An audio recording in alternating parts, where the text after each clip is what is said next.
On Monday, the Lord carried me to a mountaintop experience and just held me there, found in Mark chapter 3, and a very precious piece of scripture.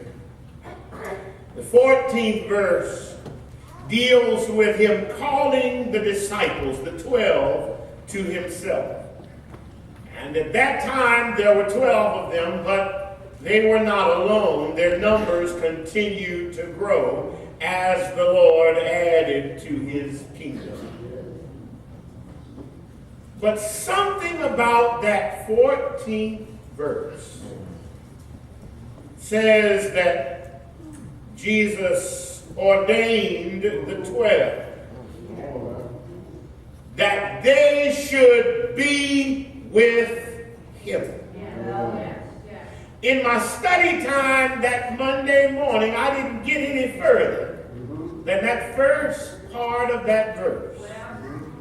He ordained them so that they could be with him.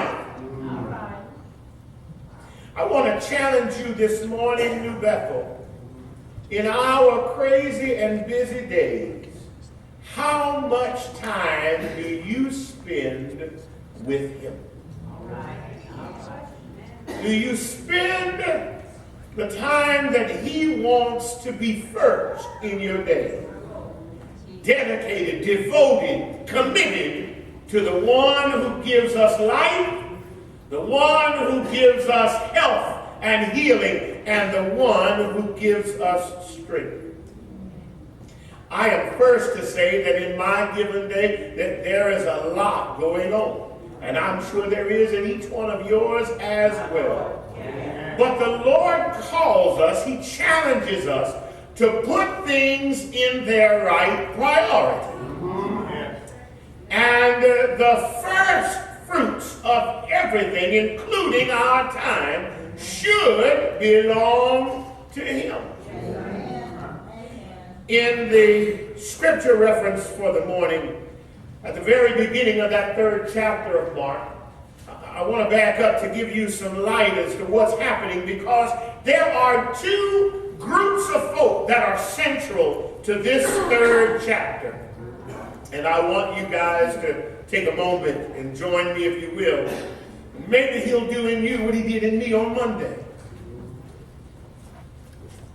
Verse 1 begins by explaining that Jesus had made another trip to the church. Jesus went to church and took his disciples. But y'all, I don't think he had a good experience at church.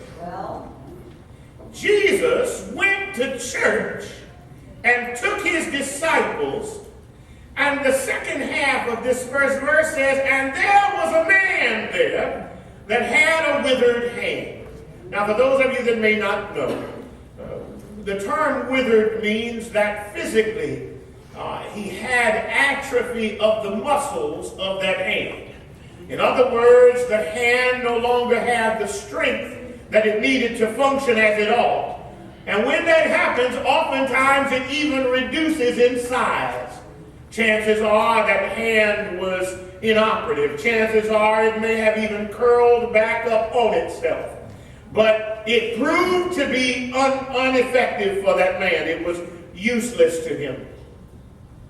Jesus saw the man and had compassion on him. But there was a problem. He had compassion on the man at church. You would think if there was a place to be made whole, it would be in the church. You would think if there was a place to be restored, it would be at church. But Jesus ran into the first group of folk we're going to talk about this morning. In fact, verse 2 just calls them they. Chapter 2 reveals who the they are, because Jesus has now had several encounters with them. They are the Pharisees.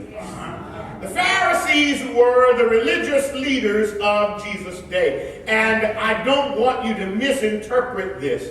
because any of us could be Pharisees. The way that we interpret exactly who they were is by understanding where their passion was.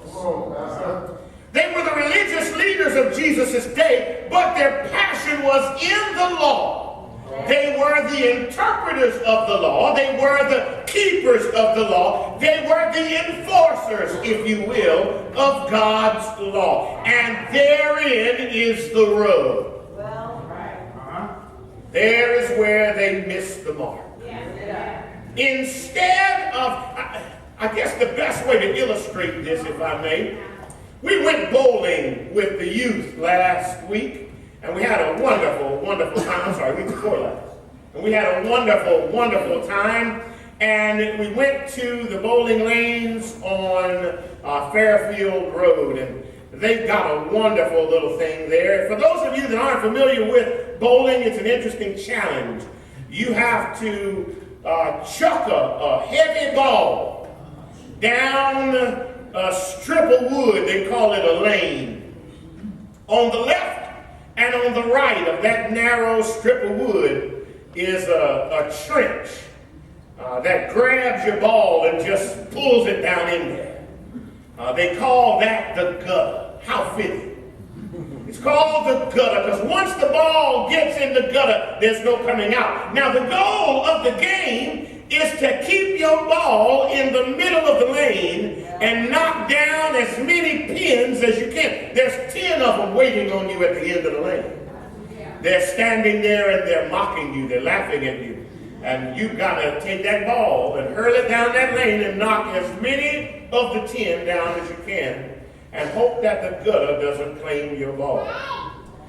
But for those of us who are a bit challenged in bowling, the gutter claims way too many balls.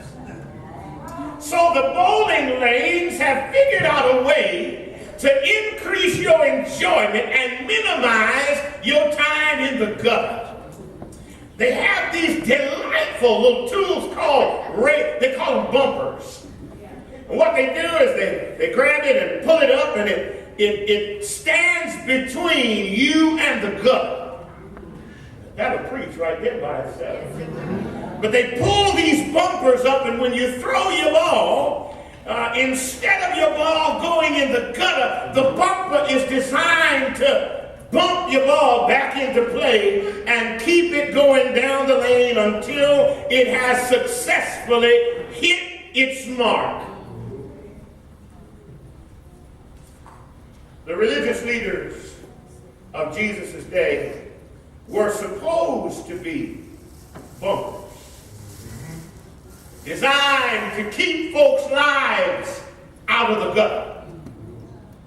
The law, on the other hand, is not as friendly. The law is cut and dry. Either you are a friend of the law or you are a transgressor of the law. And the law was never designed to keep you. But the law was designed to show you just how much you need a keeper. The law cannot redeem a soul by itself, but is a tool used to convince a soul that it needs redemption. It is wonderful, it is holy, it is God-given, and it is our friend, not our enemy. The law is designed to tell you when there's something wrong with your game. See, I have a habit when I get up to throw the ball, I have a habit, Aaron, of throwing the ball, and it curves sometimes and ends up in the gutter. It's nothing wrong with the ball. There's nothing wrong with the lane. I try to say they tilt in the floor. The floor is not tilted. The floor is quite level. And there's nothing wrong with the ball. There's something wrong with the person throwing it. But when I learned how to correct my game, I became more proficient at hitting the mark. Aaron, I'm calling Aaron's name out because Aaron wanted to challenge me. when we went and took the youth to bowling. And I won't tell y'all how the game ended up. I'll just tell you that it didn't go too well for him. I want you to know it wasn't because of the bumpers. At one point, Aaron said, it's the bumpers. Put the bumpers down and let's check it out. So we put the bumpers down, and it still didn't go too well for Aaron. But I want you to know why. It's not that I am so good. It is because someone got with me and corrected my game. The law was designed to help us correct our game. To show you when there is something wrong with your aim. To show you when you need to work on this thing for one reason, that you might hit the mark.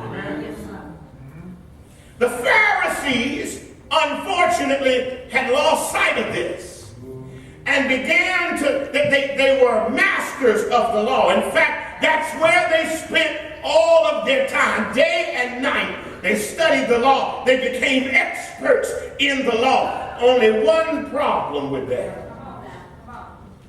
They became experts in knowing the law. They became experts in talking the law, but they failed at doing the law.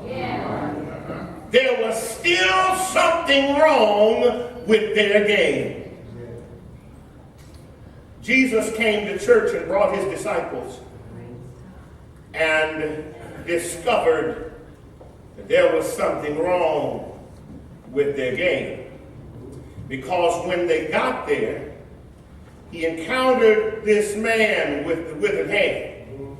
And Jesus, in a desire to do what is right, to hit the mark, to see the will of God made manifest in the place of God that very day, unfortunately, to do that, he would have had to break the Sabbath law. The Sabbath law says you don't do work on the Sabbath. Healing, they constituted as work.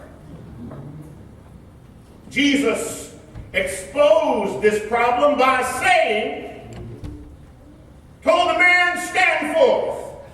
And in verse 4, and he says unto them, is it lawful, is it right to do good on the Sabbath day or to do evil?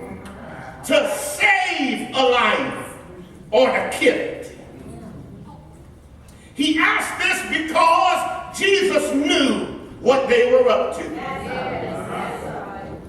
Jesus knew that the ones who should have been leading the temple had come critical that day. They had come with an accusatory spirit. They had come with a critical spirit. They had come to find a reason to shut Jesus down. They had come to find a reason to legally crucify him. They had not, had they been bumpers, they would have come observing if there was a need to correct, and if there was, to find a way to lovingly correct him and get him going right so that he could be in the presence of the Father. That was not why the Pharisees were. They were there to take him out. Knowing this, Jesus did something radical. The young folk would say Jesus was savage. Jesus told the man, stretch out your hand. And immediately his hand was whole. And also immediately the Pharisees departed to go and make an appeal to the governor, the powers that be, that Jesus could be killed, for he had done work on the Sabbath. And when he had looked round about, he looked on them with anger, being grieved because of the hardness of their hearts. Now, first group that we meet are the Pharisees, and I said that because I wanted us to understand that the Pharisees are not just in Jesus' day. The Pharisees can be in our own day. In fact, every one of us can potentially be a Pharisee. I'm preaching to myself first. Because sometimes we can get so religious minded that we lose sight of where Jesus is and what he's doing.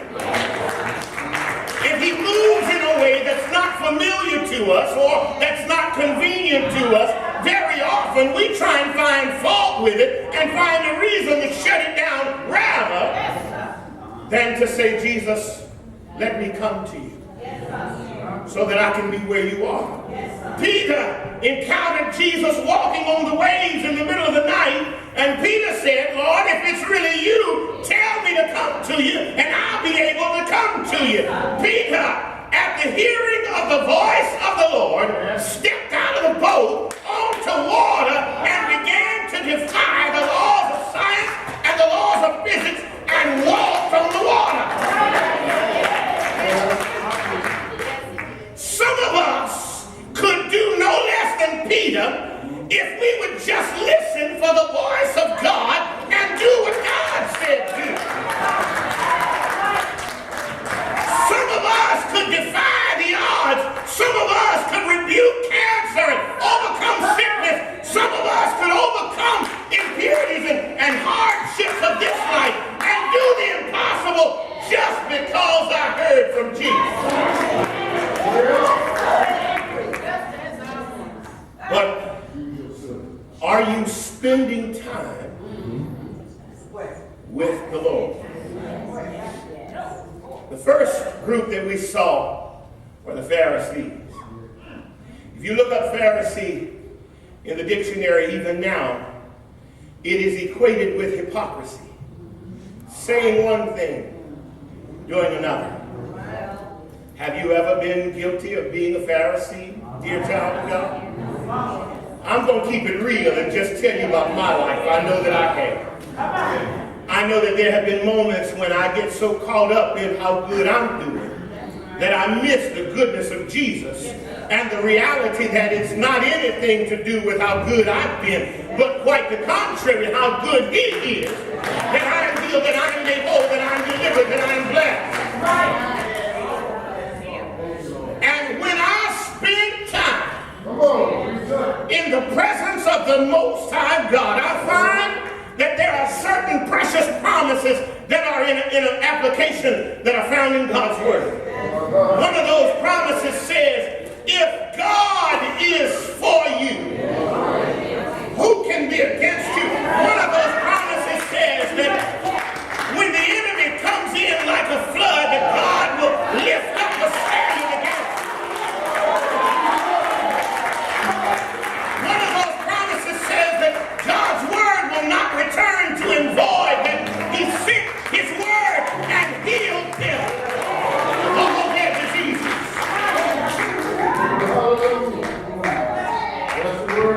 But when was the last time you spent quality time with Jesus?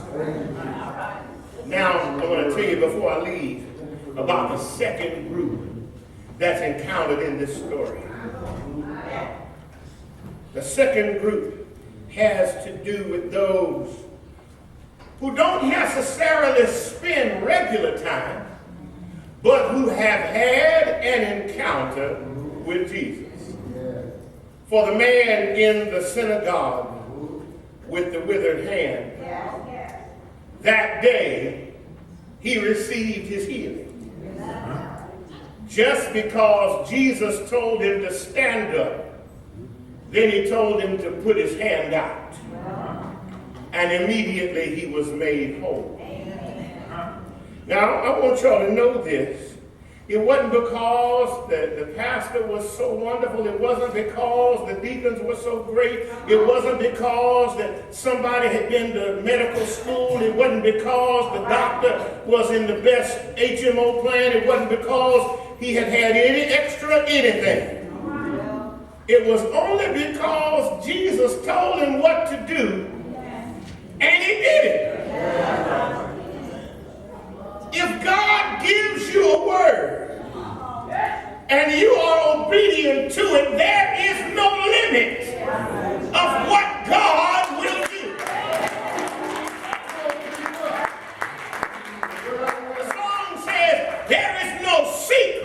What God can do, what He's done for others, He'll do for you.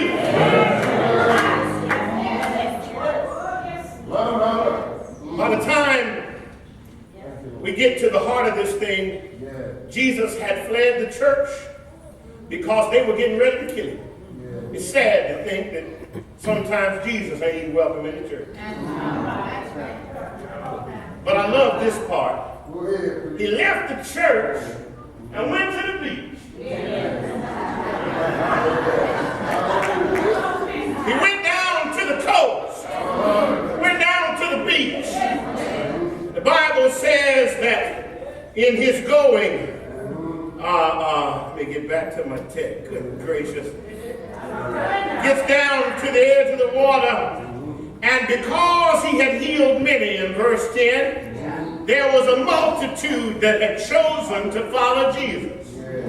They followed him out of the church. They followed him down to the beach, and they pressed in on him so tightly. The term throng is used here. That's where the ones in the back of the crowd are pushing on the ones in the front of the crowd so much that by the time they're aware of what they're doing, they have already run over the object of who they're trying to get to. The crowd is crushing in on him because they all want to see Jesus so badly. In fact, it was so bad that Jesus told the disciples to put a small boat out in the water. He had to stand in the boat just a little ways from the shore so he could still speak to them all. Now, this is a different crowd than the first crowd. The first crowd came looking for something to charge him with. The second crowd came because you couldn't make them doubt him because they knew too much about him. The second crowd was composed by those who had not just learned about him in school, not from those who had just heard about him on TV. The second crowd was those that he had done something for. I'm inclined to think that the one whose daughter had been raised was standing in the midst. The daughter that had been raised was also standing right there. I'm inclined to believe that the centurion who was afraid of losing his servant found that there was a place in the crowd for him. These were folk that had come to see Jesus. These were folk that didn't care about what the building looked like. They came to see Jesus. These were folk that didn't care whether there was a choir or not because they came to see Jesus.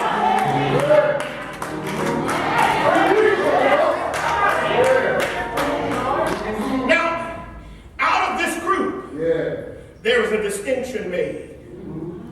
They followed him. Now my Bible says that he healed many insomuch that they had pressed upon him.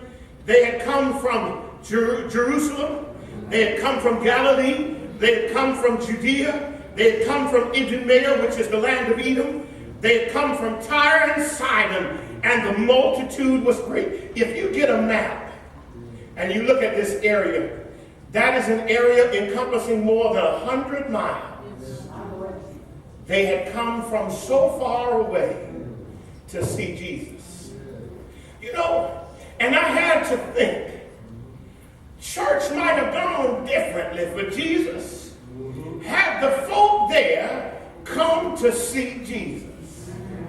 But you know what? Sometimes we get lost in that. Sometimes we come for varied and different reasons, and we miss the greatest point. I think one song says, "Can't nobody do me like Jesus." If it's faults that you're looking for, you'll find no greater smorgasbord of faults than in the church. Because it was not designed to be a museum for the self-righteous, but rather a hospital for the sick. And the master is in residency. I'm excited because when you come to see Jesus, it does not matter what condition you're in, you will find deliverance in the presence of the Lamb. It don't matter what song the choir is singing, but if you can just see Jesus,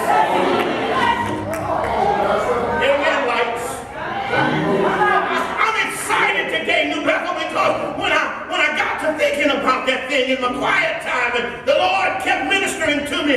You never know the weight that's on a pastor's heart at any given time. And I was sitting at my table preparing for a challenging week, and the phone rang.